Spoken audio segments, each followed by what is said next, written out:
Shalom, jumpa lagi dengan saya dalam Renungan Pelita Kasih. Saat ini sebelum kita merenungkan firman Tuhan, mari kita merendahkan diri dan meminta tuntunan Tuhan. Mari kita berdoa. Tuhan, terima kasih, kami bersyukur pada kesempatan ini kami hendak membaca dan merenungkan firman Tuhan. Roh Kudus kiranya memampukan kami semua, menuntun kami untuk kami boleh memahami firman-Mu. Dalam nama Yesus kami berdoa. Haleluya. Amin. Bapak Ibu saudara-saudari yang diberkati oleh Tuhan Yesus Kristus, pada kesempatan ini saya hendak mengajak kita semua untuk membuka Alkitab kita di dalam Injil Markus pasal yang ke-10 ayat yang ke-46 sampai ayat yang ke-52. Di bawah perikop Yesus menyembuhkan Bartimeus. Ayat 52, lalu kata Yesus kepadanya, "Pergilah, imanmu telah menyelamatkan engkau." Pada saat itu juga melihatlah ia, lalu ia mengikut Yesus dalam perjalanannya. Amin.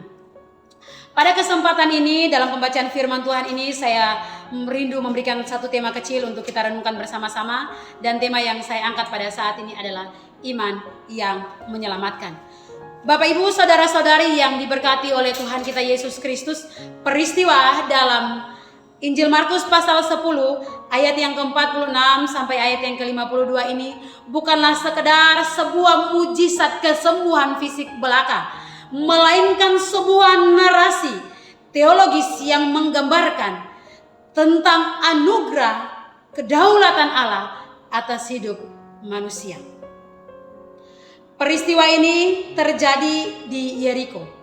Ini adalah perjalanan terakhir Tuhan Yesus menuju Yerusalem, tempat di mana ia akan disalibkan. Dan pada saat itu, pada kesempatan itu ada banyak orang berbondong-bondong mengikuti Yesus. Tapi mereka, hampir semua dari mereka tidak mengenal Yesus itu dengan benar.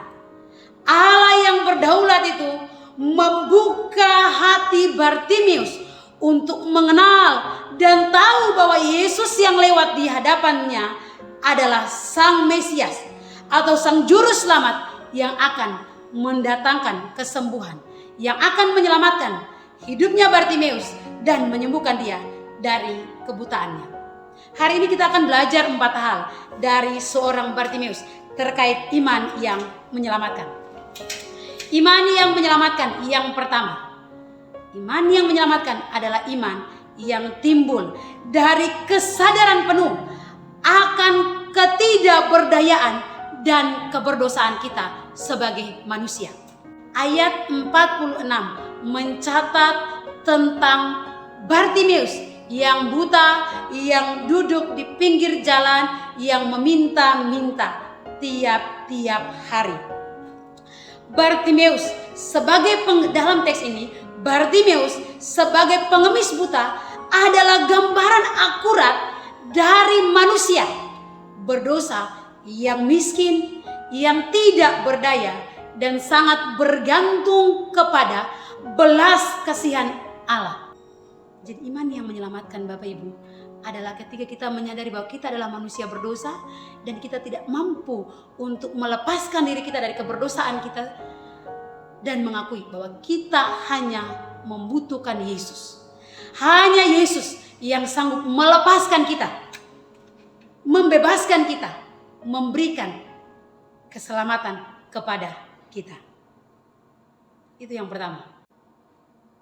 Iman yang menyelamatkan. Yang kedua adalah iman yang timbul dari pengakuan yang tepat akan identitas Kristus. Sekali lagi, iman yang menyelamatkan adalah iman yang timbul dari pengakuan yang tepat akan identitas Kristus. Ayat 47 dan 48 ada sebuah kalimat mengatakan demikian.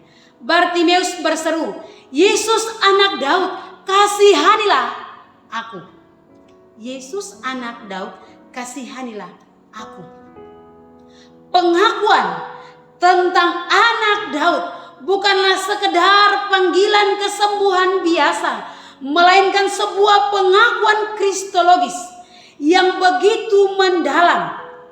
Bartimeus yang buta, yang belum pernah berjumpa dengan Tuhan, belum pernah melihat Yesus, Allah membuka hatinya dan Bartimeus mengakui bahwa Yesus yang lewat di hadapannya Di antara begitu banyak orang ya, Bartimeus mengakui Yesus sebagai Mesias yang dijanjikan, raja yang berdaulat, yang akan menyelamatkan umatnya. Dan dia percaya bahwa Yesus yang lewat ini juga akan menyelamatkan dia, akan menyembuhkan dia. Maka saudara yang diberkati oleh Tuhan Yesus Kristus, sekali lagi, iman yang menyelamatkan. Bukan hanya sekedar kita menyadari bahwa kita ini adalah manusia berdosa dan kita membutuhkan Tuhan. Dan iman yang menyelamatkan bukan hanya sekedar kita mengatakan bahwa Yesus bisa memberikan berkat materi kepada kita. Tapi iman yang menyelamatkan yang kedua adalah ketika kita mengakui bahwa Yesus adalah satu-satunya Tuhan yang sanggup menyelamatkan kita. Dia adalah Tuhan dan dia adalah juru selamat dalam kehidupan kita. Iman yang menyelamatkan yang ketiga adalah iman yang timbul dari tindakan dalam ketekunan. Ayat 49 dan ayat yang ke-50. Saudara perhatikan di Alkitab masing-masing. Di situ ada begitu banyak orang yang menegur Bartimeus supaya dia diam, supaya dia jangan berisik karena Yesus sedang lewat. Tapi teguran-teguran orang-orang itu tidak membuat dia putus asa, tidak membuat dia lemah, lalu dia berhenti memanggil Yesus. Tapi semakin keras orang menegur dia, dia semakin keras memanggil Tuhan Yesus. Sampai ketika Yesus mendengar panggilannya, Yesus mendengar seruannya, Bartimeus, saudara tahu, dia berdiri, dia menanggalkan jubahnya dan dia pergi. Dalam desakan himpitan orang begitu banyak, dia berjalan pergi untuk berjumpa dengan Yesus. Orang-orang banyak menggambarkan bahwa pada waktu kita mau mengikuti Yesus, ada banyak orang berjuang, berusaha untuk melumpuhkan iman kita, mematahkan semangat kita, supaya kita tidak lagi mengikuti Yesus, tidak lagi mendengar panggilan Tuhan, mengabaikan panggilan Tuhan. Tetapi ketika Yesus memanggil Bartimeus, orang-orang yang berusaha untuk menyuruh dia diam, itu tidak membuat Bartimeus patah semangat. Bartimeus justru berdiri. Dia menanggalkan jubahnya dan dia pergi berjumpa dengan Yesus yang terakhir. Iman yang menyelamatkan. Bapak, Ibu, saudara-saudari yang diberkati oleh Tuhan kita Yesus Kristus, bagian ini menjadi respon ketika seseorang telah mengalami perjumpaan dengan Tuhan. Ketika seseorang telah bertemu dengan Tuhan, akan ada satu respon yang baik yang lahir dari dalam diri orang tersebut. Ayat 51 sampai ayat yang ke-52. Pada waktu Yesus memanggil Bartimeus dan ketika Bartimeus ada di hadapan Yesus, ketika Yesus bertanya apa yang Bartimeus kehendaki untuk Yesus perbuat baginya, Bartimeus berharap supaya Yesus menjamahnya, supaya ia sembuh dari kebutaannya. Dan setelah Yesus menyembuhkan Bartimeus, saudara tahu apa yang diambil, langkah apa yang diambil oleh seorang Bartimeus?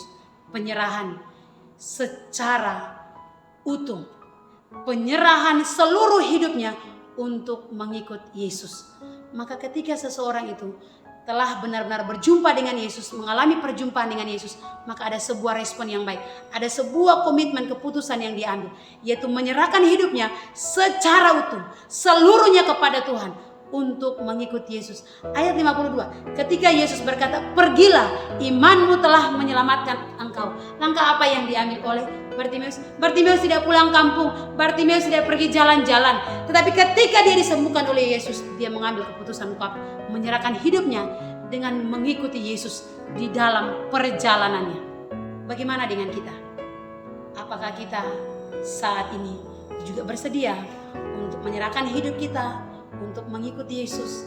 Ataukah setelah kita menerima mujizat, setelah kita menikmati berkat dari Tuhan, mendapatkan mujizat dari Tuhan, kita akan berbalik dan meninggalkan Tuhan? Atau kita akan mengikut Tuhan dalam perjalanan kehidupan kita? Firman Tuhan memberkati kita semua. Mari kita tundukkan kepala dan kita bersatu dalam doa. Kita berdoa. Bapak yang baik, kami bersyukur pada kesempatan ini kami boleh membaca dan merenungkan firman Tuhan. Kiranya firman-Mu ini meneguhkan kami semua, menolong kami semua untuk terus hidup mengiring Tuhan, setia mengikut Tuhan. Sekalipun mungkin ada tantangan, ada badai kehidupan, ada persoalan, ada banyak hal yang ada di hadapan kami berusaha untuk melumpuhkan iman kami untuk tidak lagi mengikut Tuhan.